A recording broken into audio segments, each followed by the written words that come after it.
আসসালামু আলাইকুম, আমি আইসিটি রিশাদ স্যার। আজকে আমরা আলোচনা করব চট্টগ্রাম বোর্ড 2024 এ আসা প্রোগ্রামিং থেকে একটি কোশ্চেন নিয়ে। চলুন শুরু করা যাক। তো মূলত আমাদের এখানে একটা কোশ্চেন দেওয়া হয়েছে। কোশ্চেনে বলা হয়েছে একাদশ শ্রেণীর শিক্ষার্থী সি ভাষার একটি প্রোগ্রাম তৈরি করলো। প্রোগ্রামটিতে কোনো সংখ্যা ইনপুট দিলে তা যদি 5 দ্বারা বিভাজ্য হয় তাহলে ফ্লাওয়ার শব্দটি প্রদর্শিত হবে। অর্থাৎ এখানে বলছে কোনো একটা সংখ্যাকে যদি 5 দ্বারা ভাগ করা তাহলে সেই ক্ষেত্রে আউটপুটে ফ্লাওয়ার শব্দ প্রদর্শিত হবে এবং সেখানে ইনপুট হিসেবে আমরা যে কোনো সংখ্যা নিতে পারি। বলা হয়েছে যে সেম ওই সংখ্যাটাকে যদি আমরা 7 দ্বারা ভাগ করি, অর্থাৎ ওই সংখ্যাটা যদি 7 দ্বারা বিভাজ্য হয় তাহলে সেই ক্ষেত্রে এখানে রিভার শব্দটি প্রদর্শিত হবে। এবং যদি এই সংখ্যাটা 5 এবং 7 উভয় দ্বারাই বিভাজ্য হয়, অর্থাৎ দুইটা সংখ্যা দিয়ে বিভাজ্য হয়, তবে সেখানে আমরা কি ব্যবহার করতে পারবো? আউটপুটে গুড শব্দটি প্রদর্শিত হবে। আর যদি এটা কোনো সংখ্যা দ্বারা বিভাজ্য না হয় তাহলে সেই ক্ষেত্রে ফলাফলে কি শো করবে? Like try again. সো এরকম একটা উদ্দীপক দেওয়া হয়েছে এবং 3 নম্বর প্রশ্নে বলা হয়েছে যে উদ্দীপকে উল্লেখিত সমস্যাটি সমাধানের প্রবাহ চিত্র আঁকো। তো আমরা যদি এখানে খেয়াল করি আমাদের গ নাম্বার যে কোশ্চেনটা, অর্থাৎ গ এর যে কোশ্চেনটা বলা হয়েছে যে এই সমস্যাটা সমাধানের প্রবাহ চিত্র, তাহলে সেই ক্ষেত্রে আমরা কি করতে পারি? আমরা জানি অ্যালগরিদমের মূলত 5টা স্টেপ আছে। 5টা স্টেপ কি কি আছে? লাইক নাম্বার 1 হচ্ছে আমাদের স্টার্ট, এরপরে কি দেওয়া আছে আমাদের ইনপুট, এরপরে কি আছে আমাদের প্রসেস, এরপরে কি আছে আমাদের আউটপুট, এন্ড দ্য লাস্ট পার্টে আমরা কি করতে পারি? ইন্ড। এই হচ্ছে আমাদের অ্যালগরিদমের 5টা ধাপ। যে ধাপের মধ্যে প্রথমে যদি আমরা খেয়াল করি এখানে আমরা কি করতে পারবো? Start, this is the starting part. একটু ঘরটারে আমরা ওভাল টাইপের করার চেষ্টা করব। যেমন এই হচ্ছে আমাদের স্টার্ট। স্টার্ট করার পর আমরা কি করব? ইনপুট। তাহলে ইনপুট হিসেবে কি দেব? প্রশ্নে বলছে যে কোনো সংখ্যা, একটা ইনপুট হিসেবে আমরা কি দিতে পারি? একটা সংখ্যা ধরতে পারি। যে সংখ্যাটার নাম দিলাম কি আমরা? লাইক যে কোনো সংখ্যা, যেহেতু এটা স্বাভাবিক সংখ্যা আমরা ধরতেছি তাই আমরা এখানে n দ্বারা প্রকাশ করলাম। চাইলে abc যে কোনো কিছু প্রকাশ করতে পারি। এবার বলছে এই সংখ্যাটা যদি 5 দ্বারা বিভাজ্য হয় তাহলে ফ্লাওয়ার শব্দ প্রদর্শিত হবে। আবার 7 দ্বারা যদি বিভাজ্য হয় তাহলে কি হবে? লাইক রিভার শব্দ প্রদর্শিত হবে। বাট এরকম বলছে 5 ও 7 উভয় দ্বারা যদি বিভাজ্য হয়, অর্থাৎ আমি যদি এখানে প্রথমে 5 দ্বারা বিভাজ্য করি তাহলে সেই ক্ষেত্রে ওই সংখ্যাটা যদি 7 দ্বারা বিভাজ্য হয়ে যায় বা হওয়ার তো কোনো চান্স নেই। বাট এরকম কিছু সংখ্যা আছে যারা উভয় দ্বারা বিভাজ্য, যেমন 35 সংখ্যাটা 7 দ্বারা বিভাজ্য হয় আবার 5 দ্বারা বিভাজ্য হয়। তাই আমাদের উভয়টা দ্বারা যেটা বিভাজ্য হবে সেই কন্ডিশনটা আমরা আগে ব্যবহার করব। তাই এখানে আমরা ফার্স্ট কন্ডিশন কি ব্যবহার করলাম? যে ওই সংখ্যাটা অর্থাৎ n সংখ্যাটা 5 দ্বারা এবং 7 দ্বারা, অর্থাৎ n% 5 = 0 এবং n% কত 7 = 0, এটা হয় কিনা? যদি এটা হয় তাহলে সেই ক্ষেত্রে আমরা কি বলছি? কোন একটা সংখ্যা যদি 5 এবং 7 উভয় দ্বারা বিভাজ্য হয় তাহলে প্রদর্শিত হবে কি? গুড। তাহলে সেই ক্ষেত্রে আমরা এখানে ইয়েস এর মধ্যে কি লিখতে পারি? লাইক আউটপুট আমরা লিখতে পারি প্রিন্ট গুড। তো এই হচ্ছে আমাদের ফলাফলের কনসেপ্টটা। আমরা সেম জিনিসটা কাজে লাগাতে পারি যে ওই সংখ্যাটা যদি 5 এবং 7 উভয় দ্বারা বিভাজ্য না হয় তখন কেবল যদি মাত্র এটা 5 দ্বারা, অর্থাৎ শুধুমাত্র 5 দ্বারা বিভাজ্য হয় তখন সেখানে কি আসবে? ফ্লাওয়ার। তাহলে সেই ক্ষেত্রে আমি নোটে যাই কি করতে পারি? পরবর্তী কন্ডিশন। এন্ড পরবর্তী কন্ডিশন আমরা কি লিখতে পারি? যে ওই সংখ্যাটা শুধুমাত্র 5 দ্বারা বিভাজ্য হয় কিনা, অর্থাৎ উভয় দ্বারা বিভাজ্য না হোক শুধুমাত্র 5 দ্বারা বিভাজ্য হয় কিনা।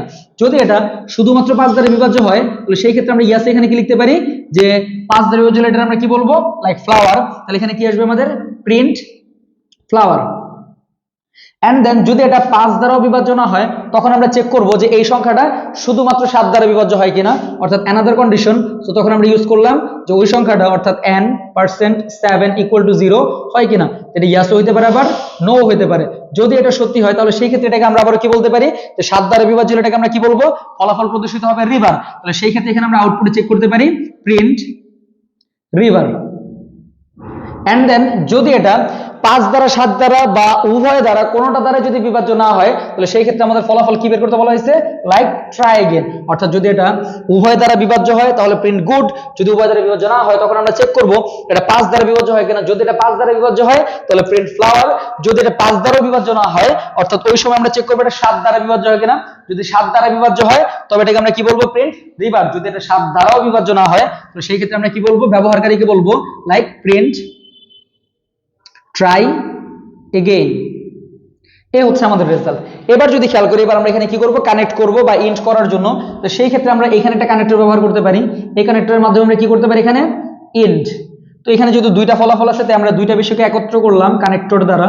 এই একটা কানেক্টর এন্ড এই একটা কানেক্টর, এন্ড এটাকে আমি ডাইরেক্ট কি করতে পারি? আমাদের ইন্টে নিয়ে যেতে পারি। এই হচ্ছে মূলত আমাদের কি যে উদ্দীপকের যে ফ্লোচার্টটা বা উদ্দীপকের যে স্টোরিটা দেওয়া আছে তার উপর বেস করে এই হচ্ছে আমাদের ফ্লোচার্ট। তো আশা করি সবাই বুঝতে পারছো যে গ নম্বর উদ্দীপকের সমস্যা সমাধান করছি কিভাবে।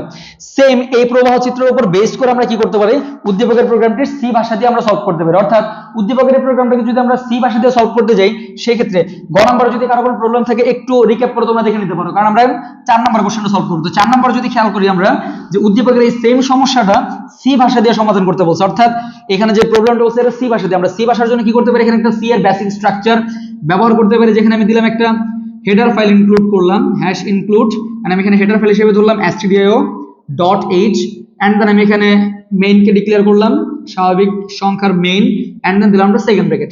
এবার যদি খেয়াল করি এখানে আমাদের একটা সংখ্যা ইনপুট দিতে বলছে, বাট সংখ্যাটা নির্দিষ্ট না, যে কোনো মান হতে পারে। তো এখানে আমরা ইনপুট হিসেবে একটা সংখ্যা নিলাম, আমি এটাকে সংখ্যা যেহেতু বলছি সংখ্যাটাকে আমি স্বাভাবিক সংখ্যা ধরে নিছি, তো এটাকে আমরা স্বাভাবিক সংখ্যাটাকে প্রকাশ করলাম m দ্বারা। এই হচ্ছে আমাদের একটা সংখ্যা, যেহেতু এটার ভ্যালু আমরা যে কোনো কিছুই নিতে পারি, তাই ব্যবহারকারীকে এখানে একটা ইনস্ট্রাকশন দিতে পারি লাইক printf, কি লিখতে পারি আমরা এখানে, enter the value of, কি আসবে এখানে, লাইক n। সো এটা হচ্ছে আমাদের কি printf, এন্ড সেম কাজটাকে আমরা কি করতে পারি, স্ক্যান করতে পারি। এই হচ্ছে আমাদের scanf। scanf এর মধ্যে আমরা কি ব্যবহার করতে পারি, একটা ফরম্যাট আর একটা অ্যাড্রেস। যেহেতু এখানে সংখ্যা একটা দেওয়া আছে, সেই ক্ষেত্রে আমরা ইউজ করলাম এখানে একটা ফরম্যাট %d, এন্ড একটা অ্যাড্রেস ইউজ করলাম %n। এই হচ্ছে আমাদের প্রিন্ট, এন্ড দেন স্ক্যান করলাম। এবার প্রশ্নে বলা হয়েছে যে এই n টা 5 এবং 7 উভয় দ্বারা বিভাজ্য হয় কিনা। ঠিক আগের মতোই কন্ডিশনটা আমরা সিরিয়াল আগে উভয়টা বের করার চেষ্টা করব। যেহেতু কন্ডিশন আসবে, এই কন্ডিশনটা আমরা কার সাথে ইউজ করতে পারি, ইফ। আমরা জানি ইফ এর একটা স্ট্রাকচার আছে, তো ইফ এর স্ট্রাকচার যারা জানো না তারা প্রোগ্রামিংটা সহজে করতে পারবে না। ইফ এর স্ট্রাকচারটা কেমন ছিল, প্রথমে ইফ আসবে, যারা পারো না একটু লিখে নিতে পারো যে প্রথমে ইফ এর সাথে কি আসবে, কন্ডিশন, তার সাথে true statement, and then else if যদি আমাদের একাধিক বা নেস্টেড ইফ থাকে, সো ইলস ইফ, তার সাথে আবারো condition, then statement, then else, then statement. এই জিনিসগুলো আমাদের কমেন্ট সেকশনে দেওয়া থাকবে, সবাই চেক করে নিবা। তো এখানে দিলাম আমরা ইফ এর সাথে কি থাকবে, একটা কন্ডিশন। সো এখানে আমাদের ফার্স্ট কন্ডিশনটা কি আছে, যে ওই সংখ্যাটা অর্থাৎ n এটা কত দ্বারা, 7 দ্বারা এবং 5 দ্বারা, তাহলে n% 5 = 0 হয় কিনা, এবং n% কত বলছি আমরা 7, এটা কত দ্বারা, 7 দ্বারা বিভাজ্য হয় কিনা। যেটা হতেও পারে আবার নাও হতে পারে, যেহেতু দুইটা ফলাফল, তাই এখানে আমরা একাধিক ব্র্যাকেট ইউজ করলাম। তো যদি সংখ্যাটা 5 দ্বারা এবং 7 দ্বারা উভয় দ্বারাই বিভাজ্য হয়, তাহলে কি করতে বলছে, প্রিন্টে কি প্রদর্শিত হবে, ফ্লাওয়ার। অর্থাৎ এখানে কোনো সংখ্যা প্রদর্শিত হবে না, জাস্ট ফ্লাওয়ার। তো এখানে আমরা কি করতে পারি, printf, এখানে কি লিখতে পারি আমরা, জাস্ট ফ্লাওয়ার। এন্ড দেন এখানে আমরা একটা ইনভার্টেড কমা ইউজ করলাম। সো এই হচ্ছে আমাদের প্রথম, এন্ড পরবর্তী যে কন্ডিশনটা আছে সেটা 5 দ্বারা বিভাজ্য হয় কিনা। তাই আমরা এখানে আবার কি ইউজ করতে পারি, এলস ইফ। যেহেতু কন্ডিশন আসবে, ইফ এর সাথে আবার কি থাকবে, condition. What is the next condition, ওই সংখ্যাটা 5 দ্বারা বিভাজ্য হয় কিনা। যদি ওই সংখ্যাটা 5 দ্বারা বিভাজ্য হয়, তাহলে সেই ক্ষেত্রে আমরা কি প্রিন্ট করতে পারবো, লাইক বলছে এখানে যে 5 দ্বারা বিভাজ্য হলে ফ্লাওয়ার। ও একটু খেয়াল করি, আমরা একটু মিস্টেক হয়েছে, যে সংখ্যাটা যদি 5 দ্বারা এবং 7 দ্বারা উভয় দ্বারা বিভাজ্য হয়, তাহলে সেখানে প্রিন্ট হওয়ার কথা হচ্ছে গুড, নট ফ্লাওয়ার। তাহলে এখানে আমরা প্রিন্ট কি লিখবো, জাস্ট গুড, কারণ উভয় দ্বারা বলছে, তার মানে গুড। অর্থাৎ 5 এবং 7 উভয় দ্বারা বিভাজ্য হলে গুড, আমি সেটা লিখছি এখানে, খেয়াল রেখো। আর যদি শুধুমাত্র 5 দ্বারা বিভাজ্য হয়, তাহলে কি আসবে, ফ্লাওয়ার। তাহলে এখানে 5 দ্বারা বিভাজ্য হলে সেই ক্ষেত্রে আমরা কি আসতে পারি, প্রিন্ট। কাকে প্রিন্ট করতেছি আমরা, লাইক যদি 5 দ্বারা বিভাজ্য হয়, তাহলে সেই ক্ষেত্রে আমরা কি বলতে পারি, ফ্লাওয়ার।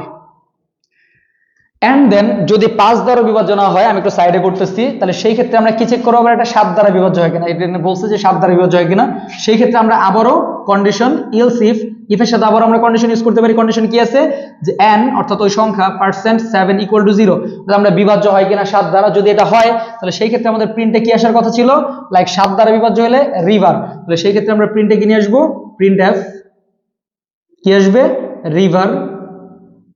এন্ড দেন এটা কার জন্য ছিল মূলত আমাদের, এটা ছিল 7 দ্বারা বিভাজ্যের জন্য। যদি সেই সংখ্যাটা উভয় দ্বারা বিভাজ্য হয় তাহলে তো গুড, 5 দ্বারা বিভাজ্য হলে তো ফ্লাওয়ার, আর যদি শুধুমাত্র 7 দ্বারা বিভাজ্য হয় তাহলে সেই ক্ষেত্রে এখানে কি আসবে, রিভার। যদি এর কোনোটা দ্বারাই বিভাজ্য না হয়, তখন কি করতে বলা হয়েছে এখানে, ট্রাই अगेन। তাহলে সেই ক্ষেত্রে আমরা এখানে কি ব্যবহার করতে পারি, ইলস। ইলস এর সাথে কি আসবে, আমাদের পরবর্তী ফলাফল, অর্থাৎ ইলস এর সাথে কোনো কন্ডিশন ইউজ হবে না, ডাইরেক্ট কি আসবে আমাদের, স্টেটমেন্ট। তো এখানে আমাদের স্টেটমেন্ট কি আছে, দিলাম printf, কাকে প্রিন্ট করব এখানে আমরা, ট্রাই अगेन। দেন আমরা কি করতে পারি, এটাকে ডান। তো এই হচ্ছে আমাদের উদ্দীপকের প্রোগ্রাম, এন্ড প্রোগ্রামটাকে আমরা ক্লোজ করতে পারি। ক্লোজ করার জন্য একটা ফাংশন ইউজ করলাম, that's called return 0, and then আমরা এটাকে শেষ করতে পারি। তো এই হচ্ছে আমাদের সি প্রোগ্রামিং। তো উদ্দীপকের যে সমস্যাটা দেওয়া হয়েছে, এই সমস্যার উদ্দীপকে একটা ফ্লোচার্ট দেওয়া হয়েছে এবং এটার একটা সি প্রোগ্রাম দেওয়া হয়েছে। তো আশা করি সবাই বুঝতে পারছো। এরপরও যদি কারো কোথাও কোনো প্রবলেম থাকে, তাহলে সেই ক্ষেত্রে আমাকে নক করতে পারো, বা আমাদের হোয়াটসঅ্যাপ বা ইউটিউবে আমাদেরকে যোগাযোগ করতে পারো আমাদের সাথে, এন্ড আমাদের অনলাইন বা অফলাইন ব্যাচগুলোতে জয়েন করতে পারো। তো আশা করি সবাই বুঝতে পারছো। সবাই ভালো থাকো, আল্লাহ হাফেজ।